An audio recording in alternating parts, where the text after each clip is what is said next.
Over the weekend, right-wing pastor Greg Locke kind of went berserk during one of his sermons where he started talking about Joe Biden, Oprah, Tom Hanks, and pretty much anybody else, I guess, that's ever made this guy angry. So take a look at Pastor Greg Locke working the crowd at his sermon. Here it is. God's about to bring the whole house down, ladies and gentlemen. These bunch of sex trafficking mongrels are about to be exposed.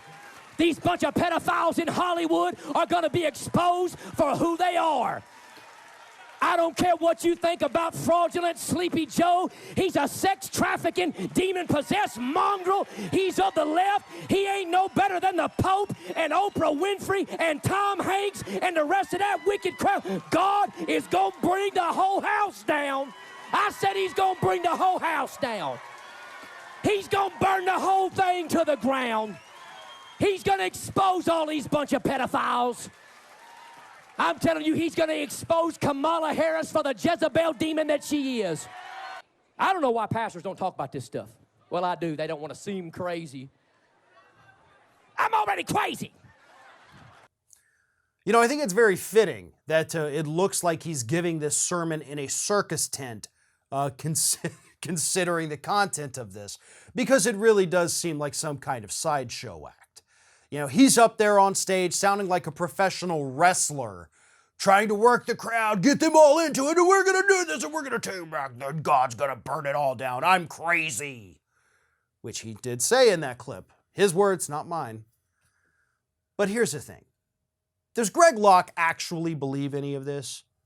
Okay, is he out there on stage pouring out his heart, telling these people in the crowd that I firmly do believe there's some kind of sex trafficking cabal of pedophiles in DC? Or is he just working the crowd? You know, I can't say. I'm not in the guy's head. I don't know what he really believes and what he doesn't.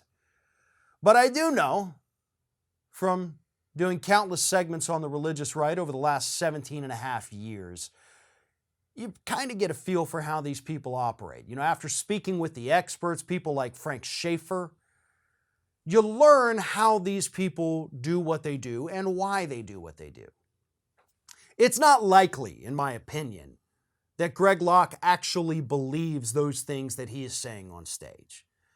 What is far more likely is that he is trying to get these low information people in the crowd worked up into a frenzy so that they'll donate money to his ministry. I mean, that's how these things work. You know, all of these big tent mega church pastors, it's all the same thing. They got to have the money to survive. We've seen plenty of them go out there, use that money, buy private jets, buy these big massive mansions, fancy sport cars, all of these things, teaching the gospel of prosperity, saying that if you're rich, it's because God wants you to be rich because you've been such a good person. And if you're not, it's because you're not good enough yet. Greg Locke just seems like he's the latest in a long line of these, religious right grifters. It's an easy grift. It's a good grift if you can get it. But to me, that's what this seems.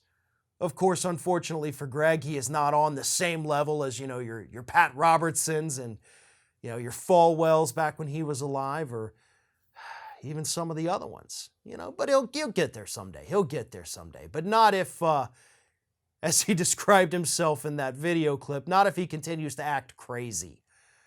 Crazy can only take you so far in that movement. At some point, you gotta see the light. You gotta calm it down. And you gotta talk to people as if you just heard from God himself. Yeah, he'll get there. He probably hasn't spent as much time studying this as some of the others, but yeah, I'm sure eventually Greg Locke will figure out a good balance between the crazy and the grift, and he'll probably make a ton of money in the process.